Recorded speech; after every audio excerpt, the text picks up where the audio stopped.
Thanks for listening to the Susie Larson Life podcast, available thanks to support from listeners like you. It's only just a matter of It's only just a matter of sing, so the back row is your glide. 'Cause walking just won't do dance. You don't have to know how to.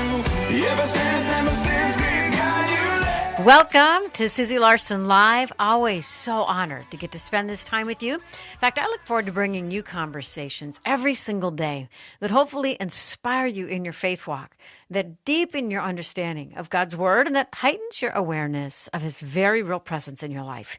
So here's a question for you. How can you tell if you're living with a scarcity mindset? Well, here's some thoughts. You're easily triggered. Maybe you expect perfection from others and certainty from God. Your thoughts are mostly on you, on your survival, your protection, and your resources. But if that's the case, and if that's even partially true about any of us, do you think it's the way that God wants us to live? Some of you may relate to that description. Others may say, well, that partially describes me, but deep inside, I know I'm not free. Well, no matter where God finds you today, know this, He has more for you. He has more for you. Today, we're going to talk not only about scarcity mindset and how we get there, but abundant mindset. And this is teaching from Jamie Winship, who we have on every month for an identity check. We're going to talk about moving out of a scarcity, self-preserving mindset into one that frees us up to live the adventure that God has for us. And we'll talk more about identity. And as always the case when Jamie joins us, is you're going to hear stories that likely will blow your mind. I'm just telling you. We'll draw from his book, Living Fearless, Exchanging the Lives of the World for the Liberating Truth of God. If you want in on the drawing, just text the word book to 877-933-2484. Now, I've asked you this a few other times when Jamie's been on. I'm just going to ask again because our listenership is growing by leaps and bounds, and you may have missed a past conversation. And I will weave these answers into my conversation with Jamie. And because it's a raw and honest question asking for a raw and honest answer, I'll consider all answers anonymous today. And here it is. I've asked it before. I'm going to ask it again. What are you afraid of? Tell me that. What are you afraid of? 877-933-2484. Now, quick announcement before we hear from Jamie. Maybe you know someone who's suffering today in need of a gift of hope. Well, we would love to partner with you to help bring some hope to them. Tell us about that person in need. And thanks to some faithful Faith Radio donors, we're giving away a stack of Visa gift cards to help lighten the load for some this season. You can find out more information on our website at myfaithradio.com.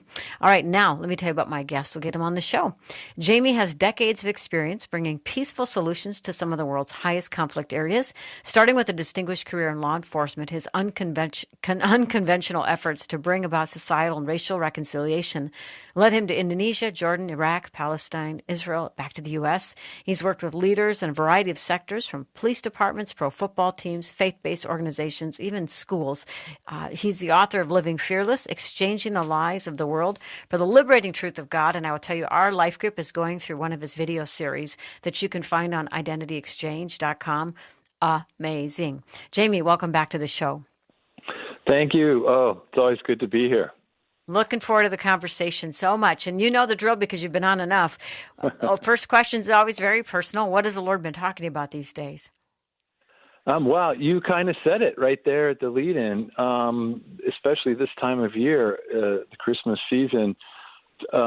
We've been talking a lot in our community here about scarcity versus God's abundance and God's supply. So it's just been a really constant topic for us, is that whole idea of how much we live in a scarcity mindset. Well, for those who maybe didn't hear, well, a lot of people didn't hear that message. When you gave that message, it was a private gathering. But give us, just expound a little bit more on maybe what we don't know, things we assume that we're wrong about. Oh, well, yeah. It's interesting because in the Christmas season, we're reading through with our grandkids who are visiting us, who live in the Middle East. So they're visiting, and so I'm walking them through the Christmas story. And in one of the devotions that we did yesterday, it was talking about how Caesar Augustus had a birth announcement, and that was posted around the Roman Empire. And the inscription, this is what it says: the birthday of the god Caesar Augustus has been for the whole world the beginning of the good news. Therefore, let all recognize a new era beginning from his birth. That was the birth announcement of Caesar Augustus. Wow. And so when you're reading in the Gospels, in Mark, for example, that says, this is the beginning of the gospel, the good news of Jesus Christ, the Son of God, that Jesus' birth was a direct challenge to the lie of the empire. So it's the empire versus the kingdom. And when Caesar, when the Roman Empire was ruling at the time of Caesar, there's a census. And so when you have an empire ruling, it's a separation worldview. And what an empire does is separates people into groups and categories and brings division. And so when you do a census like Rome was doing, it was so that you could conscript soldiers and pay taxes. So the whole move of the separation worldview is to divide and separate, to conscript or draft into servitude, and to tax. Jesus, conversely, in the connection worldview, doesn't separate people. God reconciles, the kingdom reconciles people. It brings peace, and it sets people free. It takes away the burden. It cancels debt. And so you have these two in this Christmas season. We like to talk a lot about the difference between the announcement of the birth of the true King Jesus versus the what humanity would set up in an occupation sort of debt creation empire, and how different it is. And so to live in the one is to live in scarcity.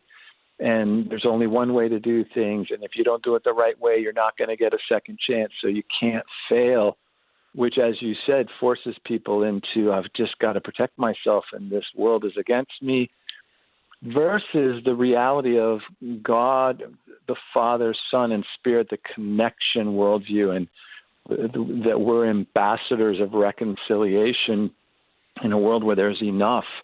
And it's mysterious, and grace is mysterious, and forgiveness is mysterious, and love is mysterious. And failure is learning. There's nothing to be afraid of in failure. Failure is learning. And in that world, we can be other-focused because we're not just self-protecting. So it's watching Jesus versus Caesar in this story, and how Jesus comes to the shepherds and to the outcast, and makes really ordinary people into extraordinary humans. And so I love that about the season. Sometimes we forget it. We get kind of lost in, do we have enough money and all that stuff. But to me, it's a real remembering how differently we live than the way the liar would live. Wow. And we'll be spending a few minutes here talking about how you know if you're living in the empire or living in the kingdom. And we're a group of life group, and a number of them are doctors, and one's a trauma surgeon, and he talks about there's times where he's doing trauma surgery on a gang member, and he said he feels like he steps away and he's got rules he has to follow, and he goes, I feel myself in the empire, but when I know I'm going into harm's way and going into these trauma places, I stop and pray, and I'm bringing the kingdom. I'm stepping into the kingdom, and I'm bringing the kingdom. And I just thought that is such an amazing thing, because you're living in the now and the not yet. And even just you talking about the Caesar's birth announcement and declaration, what an almost in-your-face statement that Mark's gospel would say, actually, this is the birth announcement. I mean, that's pretty bold, That's right. It's very much, we're not going to bow down to this. Yeah, that this is, that the empire is not good news, and that the kingdom of God is really the liberating good news that humanity is so thirsty for. It's it's the light shining in the darkness. Wow. Yeah. If you live in an empire, you live in the constant terror that if you make one wrong move, you're beheaded, you're impaled, Right. I mean, truly. And it's like, that still does happen in parts of the world today, but really in the Western world, you're not in going to worry about being impaled. But truly, there is still the same kind of fear and self-preservation. I can't make a mistake. Or people who are living in that kind of fear are expecting others, you can't make a mistake. I mean, it's so interesting to me how binding that is, Yeah, because everything's risk management. I mean, that you just learn to live in constant risk management. And when you're living that way, it's really fascinating. It's not that there's no other opportunity. It's that when you're living in risk management, you can't see the opportunity. It's there. You're just unable to see it. And it's a kind of identity question as well, is when I'm living in a false sense of myself, which is typically based in a false sense of God. The false self can't see what's true. And so it's amazing. We have a small group that we run of 20 to 30-year-olds. And one of the exercises we're doing with them is we do listening prayer together, and we talk about identity, and then we'll ask them, in the truth of who God made you to be, let's ask the Lord to give you a vision of your future, like an idea of where would I be in the next 5 years kind of thing. And then we make them go around and just speak it out. And what is so interesting is when you start doing that in a group, they start seeing opportunity in the areas of where they're talking occur in their life. And it's not magic, it's just that it's like lifting your eyes up and looking up to the hills. And you start to see things that you don't see when your eyes are down and when you're downcast and when you're self-protecting. And you become more encouraged to look out further, and the group starts seeing opportunity that was always there. Really encouraging. And then they start talking about it in the group, and they say, hey, this week I had this opportunity to do this thing that's in line with what I feel like God's inviting me into in the world. And that encourages the rest of the group to also look outward. And that's the way community works in the kingdom. So it actually, you're inciting one another to love and good deeds, which is why you want to never neglect the gathering together of the saints. Wow, amen. And I know we're not together in person, friends, but I think I want you to do this exercise. Let's just try it together as we get ready to go to break in a few minutes. Maybe set us up as if you had all of us in the circle with you, Jamie. Set us up to take a few minutes to lift our eyes and to dare to ask God for a fresh revelation and vision of where he may be taking us in the years to come. Yeah, just imagine that you're in a place and Jesus is with you, some quiet place where you're sitting together with Jesus, and you're asking the Lord to talk to you about who you really are. Lord, who do you say that I am? How do you see me? How do you view me? Because we're experts in how the world sees us, unfortunately. But Jesus, how do you see me? And then 1 year from now, 2 years from now, Lord, where do you see me? In the truth of who I am, where do you see me? What am I doing? Where do I live? Just give me a picture of how you see my future. Just to meditate on that is really uplifting. Boy, that's so good. All right, friends. So I dare you just to take a minute to just ask the Lord that, to ask him to show you that picture. Maybe you're sitting by a lake. Picture you're sitting under a tree by a lake, and you got Jesus with a smile on his eyes and kindness in his heart, and he sincerely wants to talk to you about opportunity, about hope, because he wants to prosper you, not to harm you, to give you hope and a future. If you dare to let yourself hope, what might come up? I'm asking you to text me, 877-933-2484, 877-933-2484, talking to Jamie Winship, and we're drawing also from his book, Living Fearless, and we will be back in a moment.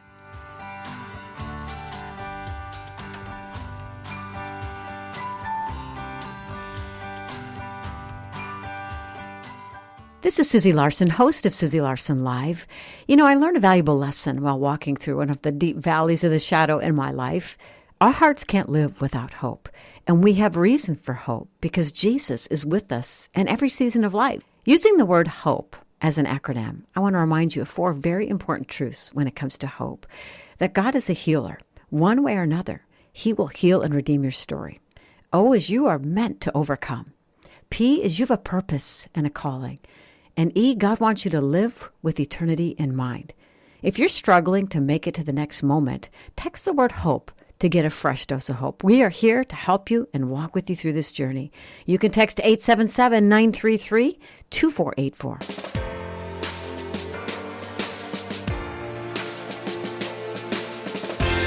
Thanks so much for tuning into Susie Larson Live, talking to our good friend Jamie Winship, who joins us every month for an identity checkup. And he's got an amazing website and ministry at identityexchange.com. And opening the show, just what's been on his heart is the teaching of a scarcity mindset and how to move to an abundant mindset. And you were kind of paralleling these two kind of what's the word I'm looking for? Well, I can't think of the right word, but empire versus kingdom. And the empire is tyranny, and it's captivity, and it's Right.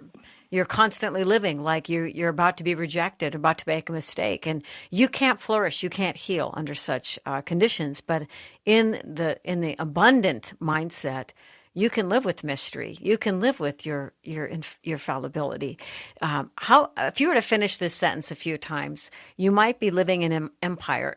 Could you give some descriptors on that? Yeah. Well, if you're in constant conflict, is probably the number one. Wow. The empire is always at war.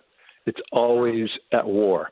It never has peace, and so politically, socially, and internally in your own heart, there's just no peace because the empire is never satisfied. It always wants more. And so when I'm talking to any person, and I've just today just had some interesting conversations where I met with a group of former Major Baseball League players who are working in Major League Baseball to try, if you can imagine this, they're trying to make Major League Baseball a place of kingdom, not empire. This is the kind of things people are doing once they understand the beauty of the gospel, the truth of the gospel. Because as players and former players, they're saying when they're playing baseball young, it's joyful to them. It's a sport, it's a game. But as they get older, it becomes empire to them. And they lose their joy in it because it's all about numbers and salaries and did you play well enough? And they lose their joy because the empire takes over. And so that's the number one thing is conflict. And the conflict is always sourced in fear. You're afraid all the time that there's not enough. You're not enough. There's not enough. So that's when I'm talking to people, I'm always asking them, tell me something that you're afraid of, because it's producing conflict inside of you. And when you have that conflict inside of you, you cannot be a peacemaker. You can't give away what you do not have. And so this just plays out in everything we're doing, just continual conflict in our neighborhoods and in our, country and between countries. I'm trying to imagine our doctor friend. There's times he's been in between, two different gangs while he's trying to remove bullets out of a patient. But he is so in step with the Lord that he literally does know that he goes in harm's way, knowing he's bringing the kingdom, That's and right. We need that kind of bravery. You have that kind of bravery, Jamie. And I keep thinking if I hang around you long enough, it's going to rub off on me. But anyway. I know that's not how it works. Hang around each other more. There you go. Thank you. There is sort of how it works. You walk with the wise, you become wise. So anyway, here are a few people who've texted in, scared of rejection and the possibility of not living my best life. Scared because of my fear of rejection. I'm missing out on the great things God has for me. I'm scared that I've already wasted so much time. This one. Lack of comfortable relationship with my husband. I'm afraid of that.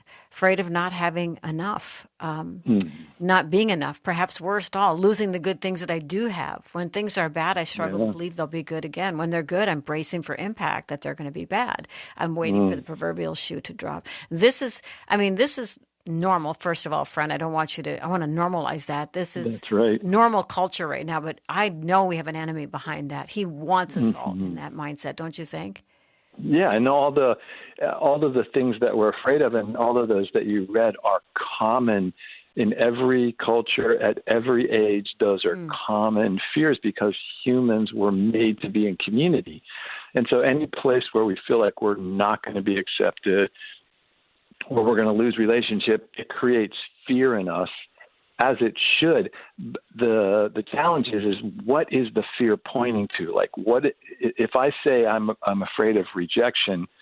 What it means is that I'm afraid that I'm not worth it, that I'm unworthy, that I'm not valuable. And that all the rejection does is why it scares us, is that it validates something that I already know about myself, such as I'm not worth it or I'm an imposter, right? But what the fear is trying to tell us that's good is that's not true, that you are valuable, that even if someone rejects you, and this is the beauty of Jesus, rejected by humanity, but he doesn't lose his identity based on the defilement of another person. A person's rejection can't give you identity, and it can't take away identity. And so that's what the fear is trying to tell you is like what you believe is false. What you believe is false.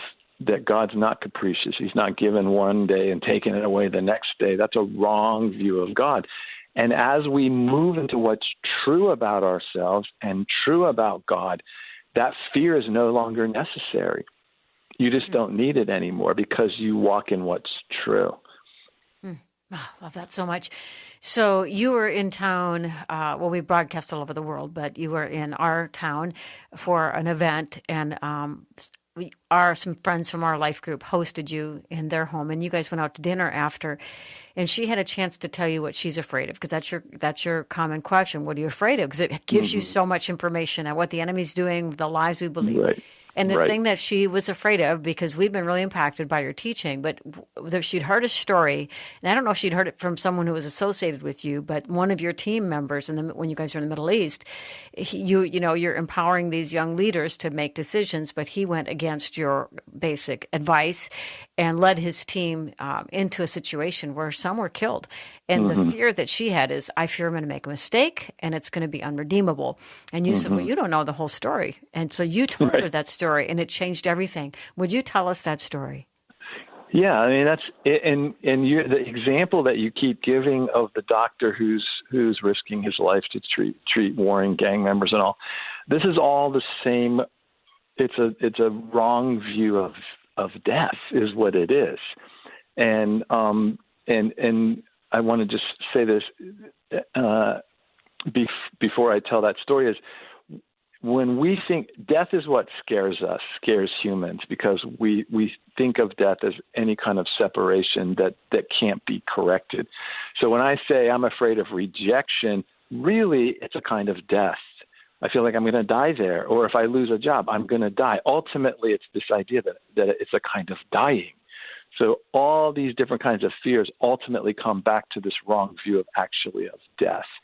So when Jesus says, with me, anyone who is in me cannot die, and then to watch the death and resurrection occur, he's taking away, as it says in Hebrews, not only the power of death, but the burden of the fear of death. He's taking it away, which is humans' greatest fear. So you have to think about, what if I wasn't afraid of death at all? What would my life be like? That's the goal. That's what Jesus is saying when he's saying, look at my hands, look at my sides. They killed me. I am not dead. Like they did everything they could to kill me, to reject me, to shame me. I am alive, and I am the one before whom every knee will bow and every tongue will confess that Jesus Christ is Lord.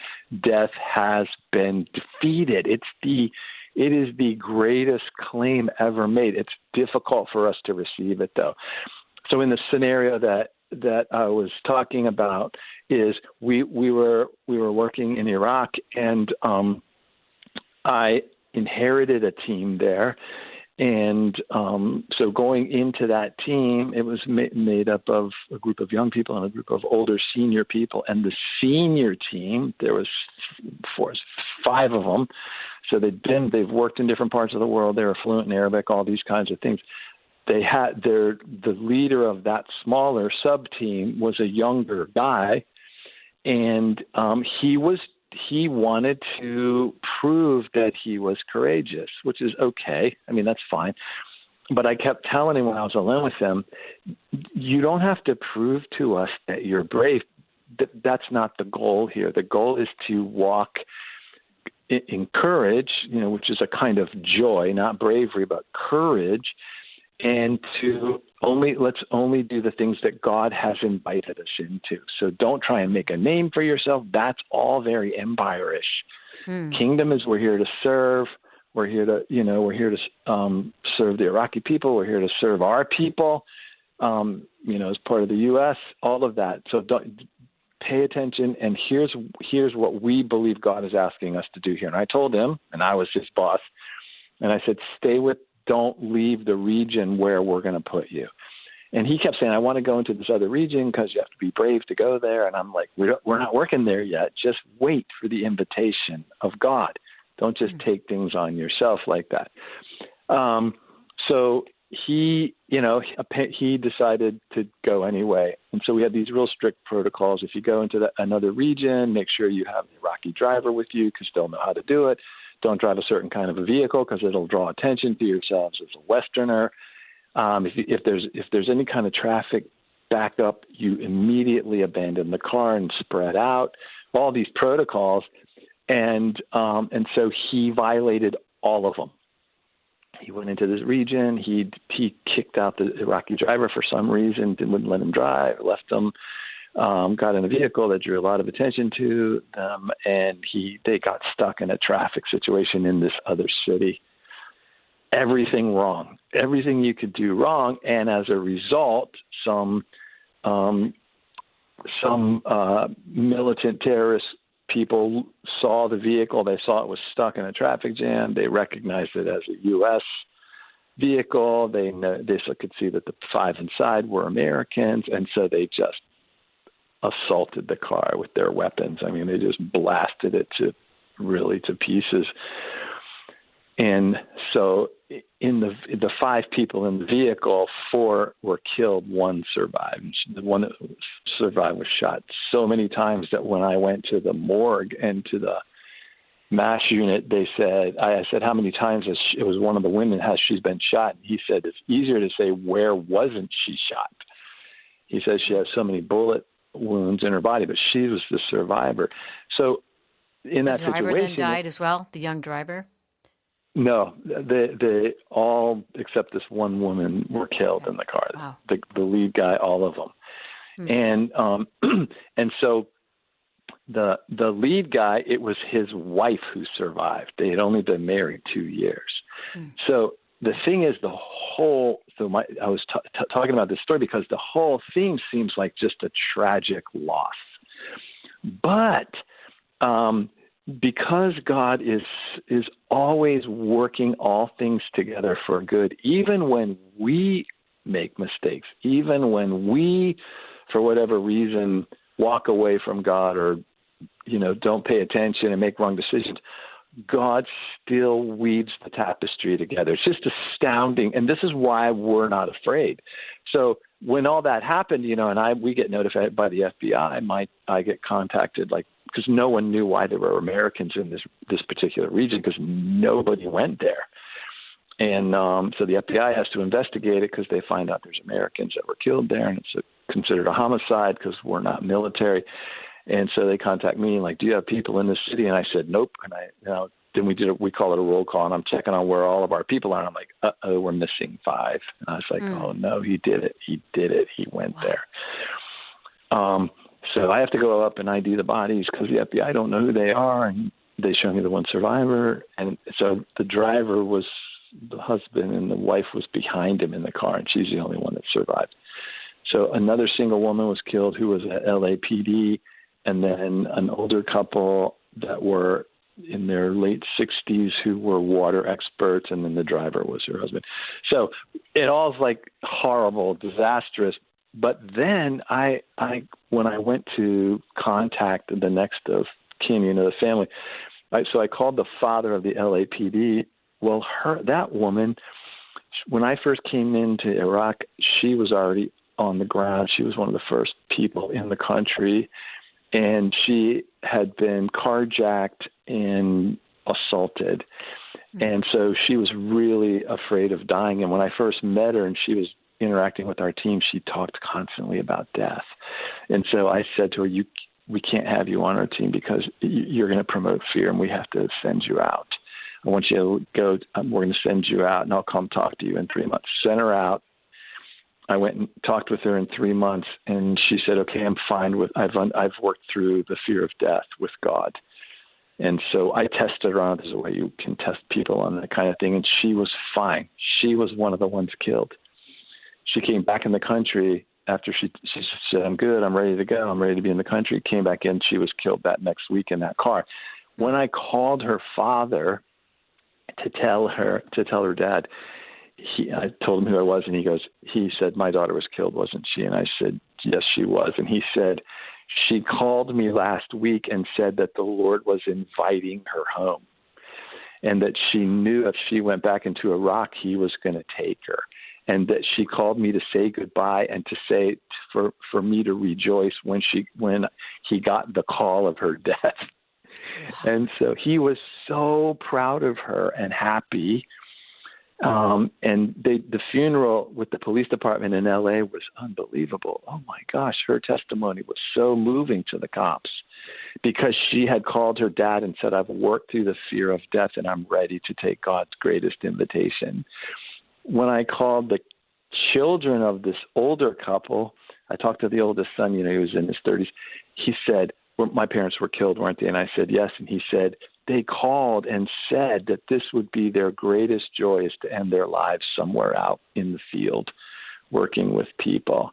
And so each call that I made, like the Spirit was ahead of it.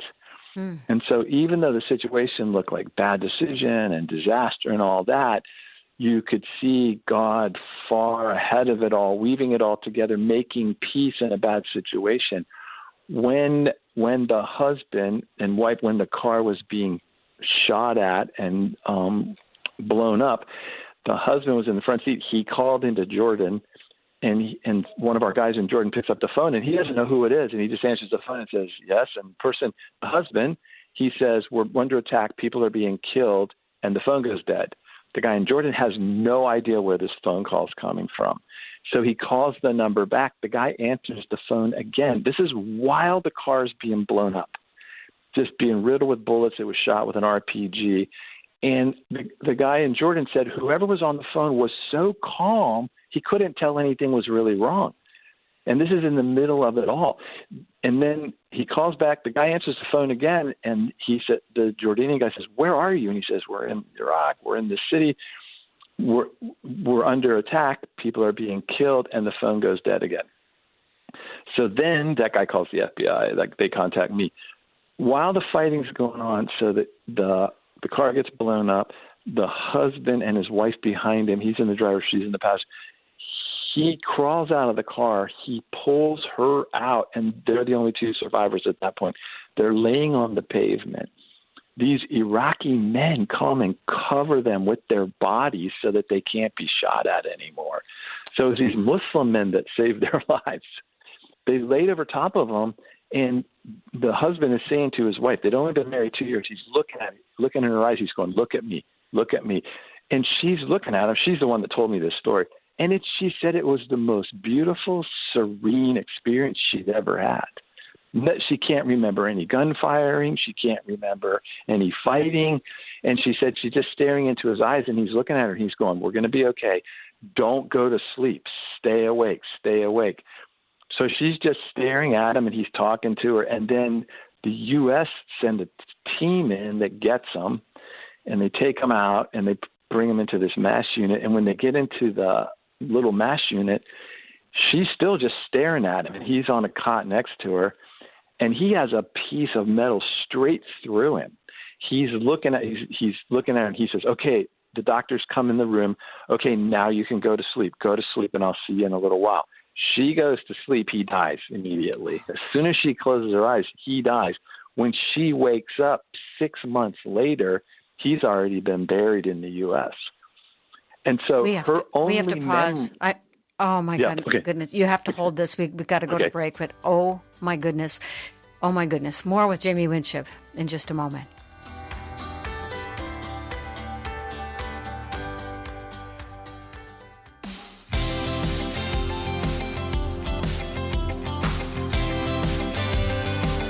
Thanks so much for tuning into Susie Larson Live. I told you when you tuned in, I said, you're going to hear a story that about knocks you over, and this story is knocking me over as well, talking to Jamie Winship.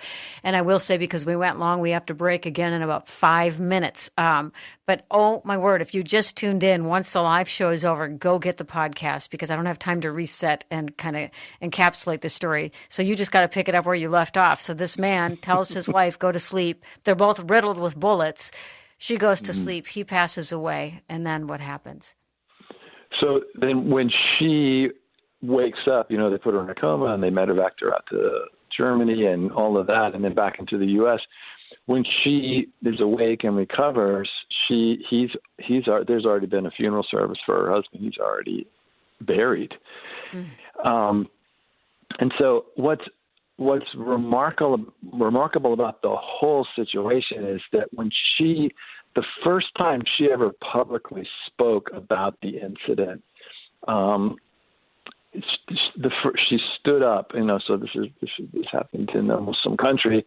She stands up in front of the audience that was there, and the very first thing she says, I want to tell you what I remember from the incident. And she's a really amazing person. She's very calm. And she said, I want to tell you how serene the whole thing was, how peaceful it was, the whole event, how much love there was in the whole event. And for, anyone listening to the story of what happened, you would just think it would be your absolute worst nightmare. And she's just talking about, and I'm just laying there and I have she was shot more than 20 times. And she doesn't remember any of the pain, any of the loss, any of the tragedy like that. And she says, I remember that Muslim men saved my life. That's what she remembers. Mm-hmm. And when the Muslim guys lifted her off the street to get her out of the gunfire, she said she remembers one of the men holding her skirt down to cover her legs. She said that's how tender they were. They're protecting my modesty. That's what she remembers. And then she remembers being in the hospital, looking at her husband and him saying to her, okay, we're okay now. We're safe now. You can go to sleep. And she goes to sleep. And that's how she remembers the whole thing. And so she's remarried now, and she has kids from her. They didn't have any kids. She has children now. And so for her, all she talks about is the beauty of God. That's how she talks about the whole event. The thing that I love about that is, and she always says, I want you to know that I love Muslim people. That's what she always says. And so to me, that's the difference between the kingdom and the empire. The empire doesn't forgive. The empire gets, you hurt me, I'm going to hurt you worse. The kingdom lays down its life for the other. And she couldn't wait to get back into the Muslim world, even though the Muslim world had taken, to that point in her life, what was the most precious thing to her was her husband. But she just never talked like that. And so imagine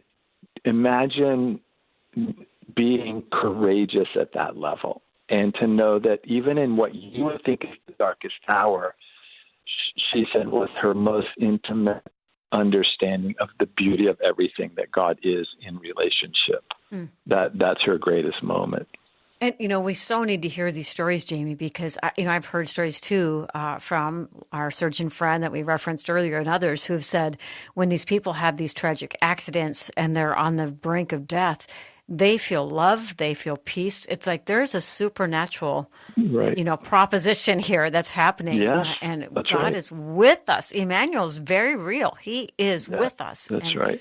When you're on the brink of death like that, I mean, how many times do you hear these stories? And what the enemy wants is to have distance from that story. So it feeds our own empire narrative. You can't trust these people. Don't go outside of your city block. And that's the tragedy of it all for me so much. Right. And that's right. What advice do you actually? I'm going to take a break because I want you to have time to give thoughts to this. But what advice do you have for even Hebrews? I wish I had the verse memorized, but it talked about the Israelites who, for their whole lives, lived in fear of death. I mean, it was That's just, it's not a new fear. It's an old one, Nope. and the enemy The old using one. it because it Yeah. works. What advice would you have for us who no longer want to fear death? We want to live as if we're not afraid of anything because God is with us in all things. We're going to pause here. Jamie Winship is my guest. Wow, I really didn't even expect this show to take this turn, but I always trust God, and this is where he wanted us to go. We'll be back in a minute.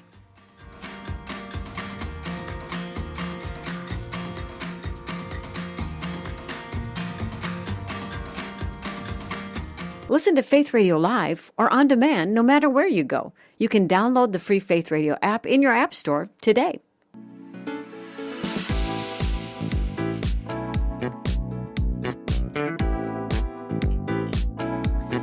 Thanks so much for tuning into Susie Larson Live, talking to our good friend Jamie Winship, who joins us every month for an identity check. And we've been talking about a scarcity mindset, which leads you to empire-type thinking, which brings me back to the Tower of Babel.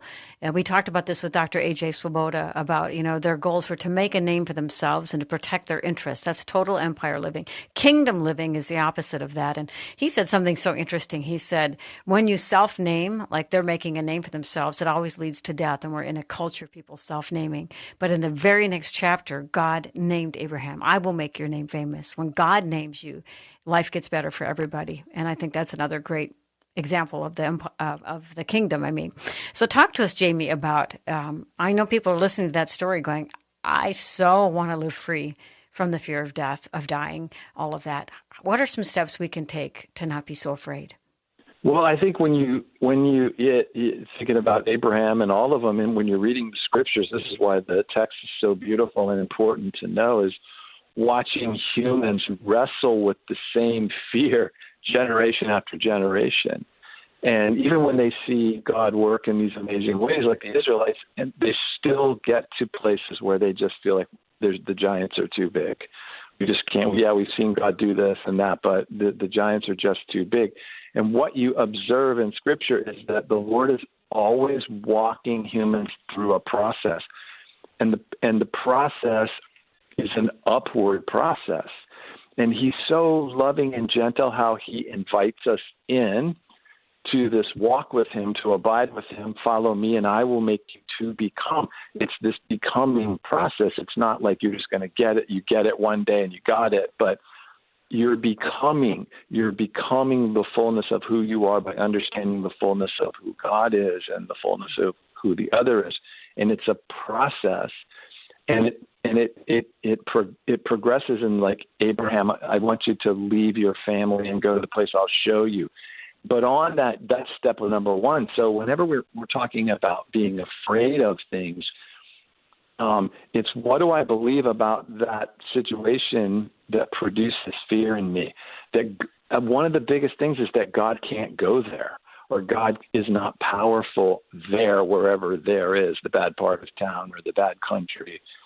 And so the way to overcome that fear is by discovering what's true. We all know this. I can lay in bed at night and imagine a scenario that just scares me to death. But in the light, when I walk into that actual scenario, it's nothing like what the lie presents, right? The light of the truth always makes the fear less because it's what's true. So part of it is always a sense of going. Go. Don't just sit hiding and imagine all this stuff. When you're doing a listening exercise with the Lord, like someone will say to me, I'm afraid for the future because I'm afraid that I'll be unemployed. And so we'll say, let's ask the Lord about the future. When you imagine the future being unemployed and lonely, do you see Jesus anywhere in that future? And their answer is always no. And we're like, do you know why He's not there? Because it's not true. You're imagining a future that's not true, and God is not in it. Ask God where He is, because that's what's true. And so when you start to walk into these scenarios slowly, step by step, you start to realize, wow, this is not what I thought it was. This is not how I imagined it to be. This is not how the empire said it was going to be.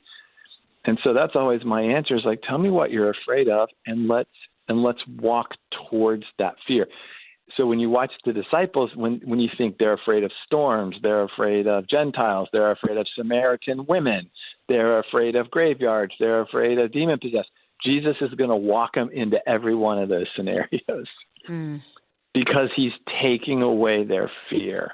And their fear is that they're going to die there. God's not going to be able to protect them there. And so Jesus is just walking them through, all through the Gospels, he's walking them through these scenarios where they're afraid because what they believe about God is not true. What they believe about themselves is not true, and what they believe about Gentiles and storms and demon-possessed people is not true. It's the truth, the experiential truth is what sets them free. It's what takes away the fear. So I just say to the Lord, this is a situation where I find I'm afraid. Here's why I'm afraid. I don't think you're powerful enough for it. That's what I believe right now. Confession, repentance, tell me the truth, show me the truth. And he always says to me, let's go. Let's go. Wow. I don't remember which context, if it was when we were in that personal gathering of people at our mutual friend's house, or if it was just one of the shows we did with you. But somebody said, you always have these stories, Jamie, and your answer in so many words was, well, I do continually put myself in a position to have to need God. And I think we want the testimony, we want the triumph without taking the risk. And but I feel like when you move from that empire mindset to a kingdom mindset, you start to see people. You start to see their stories. You're willing to enter into a story or even a suffering that's not your own because you trust that God has more than enough for you and for them, right? Yeah, that's right. And then that's your witness, right? That's how you become a witness to the world.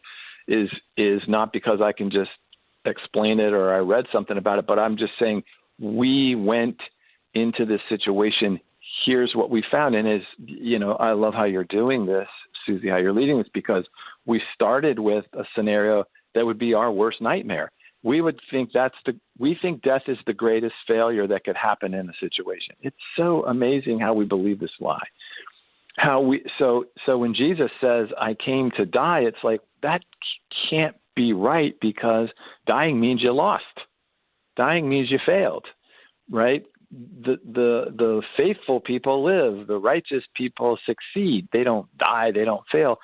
And which is to miss the whole picture of what Jesus is showing us, that even unto death is victory. It's always a win-win scenario if you're with Christ, right? Without Christ, everything's kind of a loss. But with Christ, there is no loss. It's a win-win scenario. So then you're back to abiding and practicing these things in the smallest events of your life, not going out in some giant thing that that just terrifies you, but just in small places where you're fearful, just one step at a time. This is how the Lord leads. Just one step, learn that step, get it, learn it. Okay, now here we go. We're going to take that a little further. Okay, did you learn that? Okay, we'll do it again. And I always tell our people, when you fall down, do you know how many times the Lord will pick you up? Every time.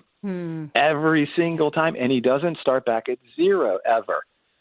You fall forward. He picks you up. You go forward again. You fall forward. No one falls backwards with Jesus. You fall forward. Amazing thing about that story, too. My producer texted this in as well. She said, what's interesting about the story that you told about the man is it seems he went ahead of God. It was like he went into a risky situation just to go into a risky situation. That's and the point of all this is following God's lead. But to me, that brings the bigger point is Romans 8:28. Even so, God works all things together for the good. And in that abundant mindset, there is fallibility, there is mystery, and there's glory too, Yeah, that's right. Exactly right. And it's like what you just said about he wanted to make a name for himself. He did. That was clearly his motivation for what he did.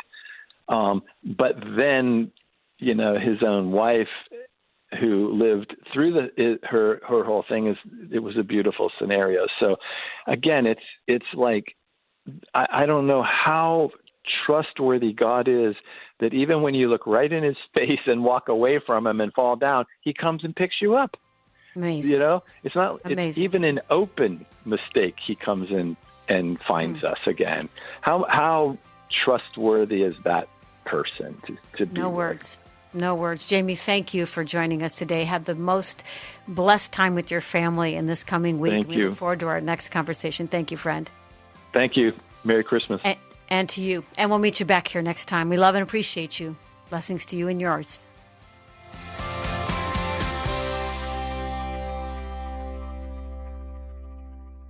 Thanks for listening to Susie Larson Live. Podcasts like mine are available because of your support. If it's important to you to hear things that encourage your faith, click the link in the show notes and give now. A mysterious star in the sky. It's bright like one and shines like one. A baby lying in a manger. There he is, after all this time. And a fulfilled promise. You will bear a son, and you shall call his name Jesus. In Fulfillment is a biblical audio drama, and we want you to hear the story of Christmas in a brand new way. Over 40 voice actors, sound effects, and the fulfilled moments of Jesus' life. Search In Fulfillment wherever you listen to podcasts.